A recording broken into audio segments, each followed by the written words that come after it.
नमस्कार मित्रों, आज हम हाजिर एक ऐसे टॉपिक पे जिसके बारे में शायद ही कोई बात करना चाहता है या शायद ही कोई बात करना चाहेगा। एक ऐसे टॉपिक को जिसे हर बच्चे को, हर एक स्कूली बच्चे के किताबों से उसे दूर रखा गया, उसके बारे में हमें जानना होगा। आप सभी को पता है कि भारत के अंदर बहुत सारी समस्याएं हैं जिससे हम अभी भी जूझ रहे हैं। भारत पहले भी आर्थिक समस्याओं का सामना कर चुका है। इसके अलावा हम आतंकवाद का सामना कर चुके हैं। राजनीतिक उथल पुथल से जुझा हुआ हमने इतिहास देखा है और भी ऐसी समस्याएं हैं जिससे हम आंतरिक रूप से जूझ तो रहे हैं, लेकिन पता नहीं कि वो आंतरिक समस्याएं क्या हैं। एक ऐसी ही आंतरिक समस्या है जो राजनीतिक या फिर हमारे यहाँ के स्टेट पुलिस या फिर CRPF के जवानों के लिए सरदर्द बना रहता है, जिसका नाम नक्सलवाद या माओवाद है। माओवाद को समझने के लिए आज हम एक कहानी की तरफ चलते हैं। कुछ इतिहासों के पन्ने को पलटते हैं और चलते हैं कुछ 50 या 60 या 70 वर्षों पूर्व। भारत से कुछ हजार किलोमीटर दूर बसा हुआ देश चीन के बारे में तो आप लोग अच्छे से जानते होंगे। चीनी सामानों का इस्तेमाल करने और बहिष्कार करने से लेके बहुत सारी कहानियाँ आपने उनके बारे में सुना होगा। वही चीन है जिसने आपको चाय दिया है, वही चीन है जिसने आपको पटाखा उड़ाना सिखाया और उन्हीं पटाखों को उड़ा करके आप दिवाली का मजा लेते हैं। हमेशा से व्यापारिक नीति अपनाने वाला ये चीन या विस्तारवादी नीति कहें, ये चीन के बारे में हमें क्यों जानना है? हमें नक्सलवादी से क्या लेना देना है? इसके लिए हमें इतिहास को अच्छे से समझना होगा। चीन के हुनान प्रांत में एक बच्चे का जन्म होता है जिसका नाम माओ त्से तुंग, जिसे माओ के नाम से भी जाना जाता है। माओ जो है लेनिनवादी मार्क्सवादी विचारधारा का ही एक स्वरूप माना जाता है, या फिर उसी विचारधारा से चलने वाला एक व्यक्ति था जिसे चीन में एक महान क्रांतिकारी के नाम से जाना जाता है। चीन के लिए अगर देखा जाए तो आधुनिक चीन का वो जनक कहा जाता है, लेकिन भारत के लिए कैसे माओ एक सरदर्द था उसके बारे में जानेंगे।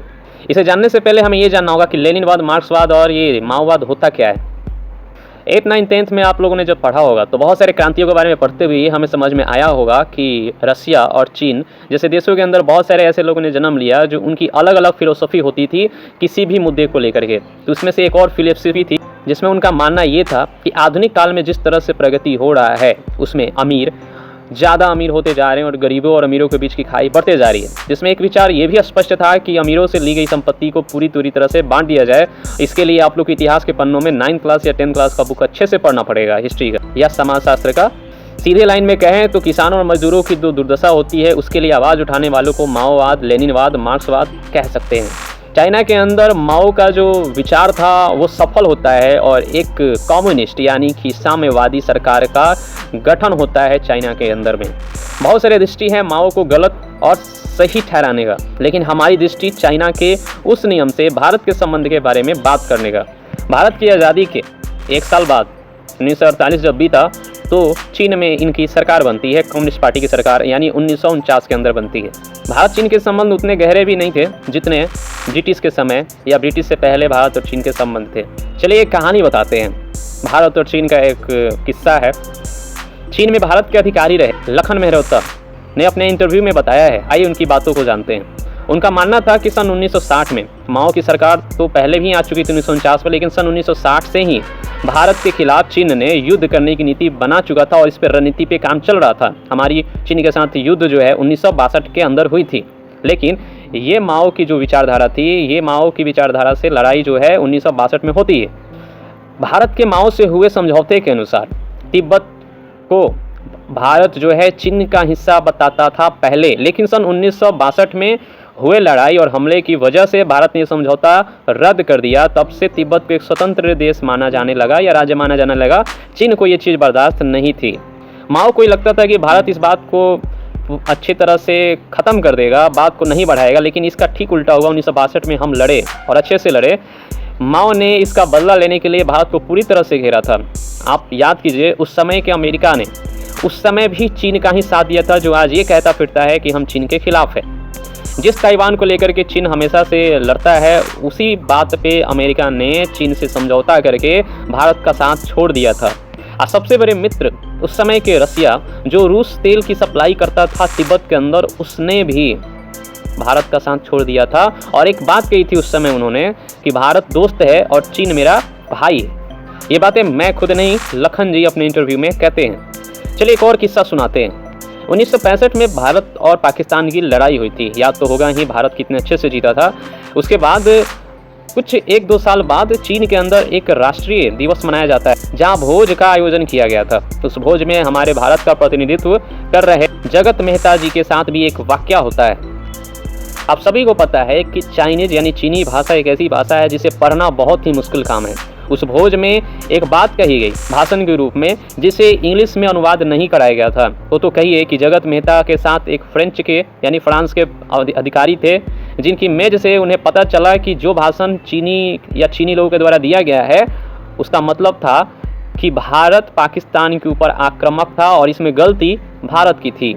ये है चीन की दोहरी नीति और उस समय सरकार जो थी माओ की थी, ये मत भूलिएगा।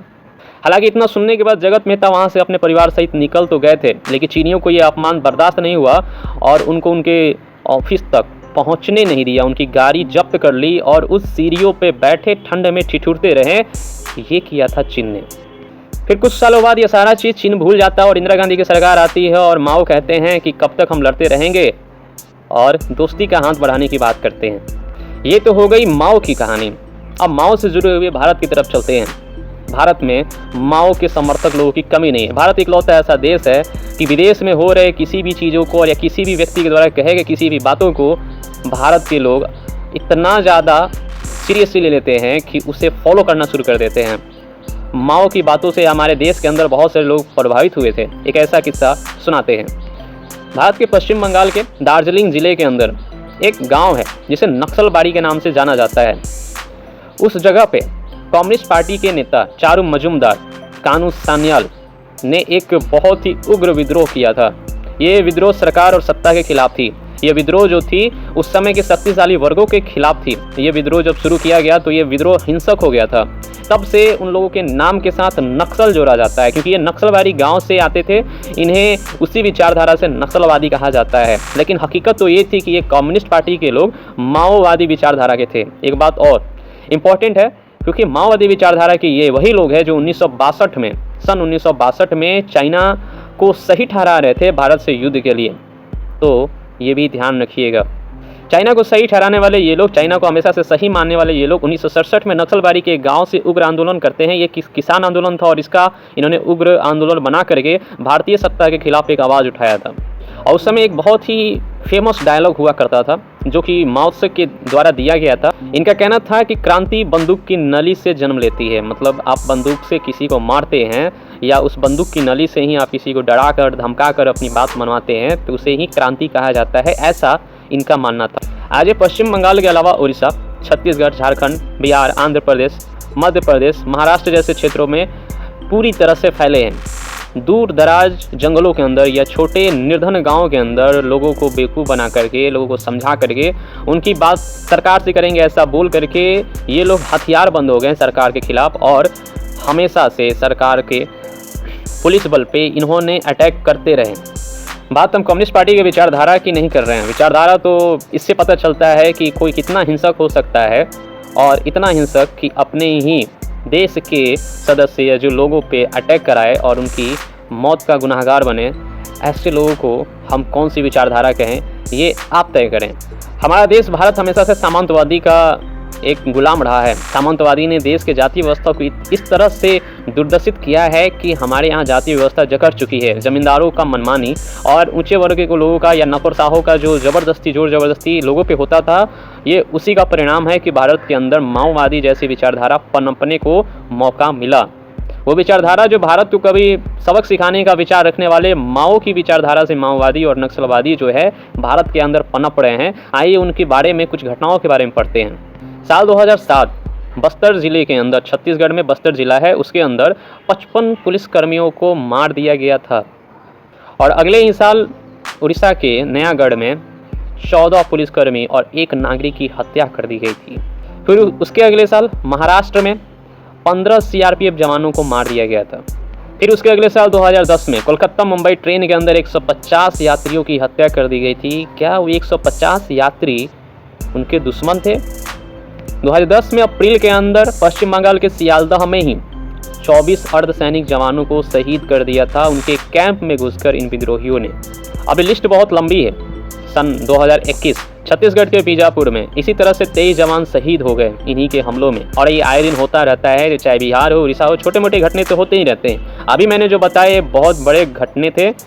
ये इंसिडेंट्स इतने ज़्यादा नॉर्मल है हमारे भारत के अंदर कि इस पे ज़्यादा कोई बात नहीं करना चाहता। हम आतंकवाद पे बहुत ज़्यादा एक्टिव रहते हैं, उसके लिए नए नए नियम बनाते हैं। तो पता करते हैं क्या नक्सलवाद के लिए सरकार ने कुछ किया है, क्या सरकार कुछ कर रही है, आइए जानते हैं। साल 1971 ये साल हमेशा से याद रहता है इतिहास के अंदर, क्योंकि हम लोगों ने बांग्लादेश को आज़ाद कराया था पाकिस्तान के चंगुल से, और वो प्रधानमंत्री इंदिरा गांधी थी। इंदिरा गांधी के द्वारा किया गया एक और कार्य नक्सलियों के खिलाफ, इस कार्य को समझते हैं। इसको स्टीपल चेस का नाम दिया गया था। इसमें इंडियन आर्मी और हर एक वो स्टेट के पुलिस को जोड़ा गया जो जिस स्टेट में नक्सलियों को मारना है। यह अभियान कुछ सालों तक चला और 20,000 से ज़्यादा नक्सलियों को मार गिराया गया। एक तरह से देखा जाए तो नक्सलियों की कमर तोड़ दी गई। उसके बाद ग्रीन हंट और प्रहार जैसे अभियान चलाए गए, जिसमें कई बार army, air force, state police, CRPF ने भाग लिया और नक्सलियों को मुठभेड़ में मार गिराया। साल 2009 के बाद से नक्सलियों को एक तरह का आतंकवाद का नाम दिया गया है। नक्सलियों के बारे में ज़रा हम और विस्तार से जानेंगे। 1971 में हुए इतने सारे अभियानों के अगले ही साल 1972 में चारू मजुमदार की मृत्यु जेल के अंदर हो जाती है। ऐसा कहा जाता है रिपोर्ट्स के मुताबिक कि जेल के अंदर पुलिस वालों के द्वारा ज़्यादा प्रताड़ित करने की वजह से उनकी मृत्यु हो जाती है। मरने के पश्चात उनके अंतिम शव को परिवार वालों को भी नहीं सौंपा गया था। शुरुआत में कम्युनिस्ट पार्टी यानी साम्यवादी के जो लोग थे वो मजदूरों और किसानों की बात तो करते ही थे, लेकिन दुख की तो बात ये है कि हमारे यहाँ राजनीति का रंग ऐसे चढ़ता है लोगों पे जो कभी उतरता ही नहीं है। इसके नौकरशाही से लेकर के राजनीतिक वर्चस्व को लेकर के जो लड़ाइयाँ चलती है उसमें हम हमेशा से किसानों और मजदूरों को पीछे छोड़ देते हैं। और आधुनिक काल के अंदर हम जैसे जैसे बढ़ते जा रहे हैं वैसे वैसे इनके संसाधनों को भी हम नष्ट कर रहे हैं, और यही नतीजा रहा। तो कम्युनिस्ट या जो नक्सली हैं वो बढ़ते ही जाएंगे दिन पर दिन। शुरुआत में देखा जाए तो नक्सली बहुत ईमानदारी से अपना कार्य कर रहे थे, लेकिन आने वाले समय में कुछ राजनीतिक फायदों के लिए लोगों ने सरकार में आना शुरू कर दिया। याद कीजिए पश्चिम बंगाल की सरकार, जहाँ पे कम्युनिस्ट पार्टी की सरकार बनती है। पश्चिम बंगाल में कम्युनिस्ट पार्टी की जब सरकार सत्ता में आती है तो इसके भी 2 पार्ट हो जाते हैं, और ऐसे ही ये कम्युनिस्ट पार्टी बिखरते चली जाती है। इसमें बार बार आप लोगों को नाम सुनने के लिए CPIM और ML करके मिलता होगा, जिससे आप समझ सकते हैं कि इनके कितने सारे विचारधारा बढ़ जाते हैं अलग अलग। देखा आपने माओवादी, जो माओ चाइना का रहने वाला एक व्यक्ति किस तरह से भारत के अंदर उत्पात मचाए रखा है।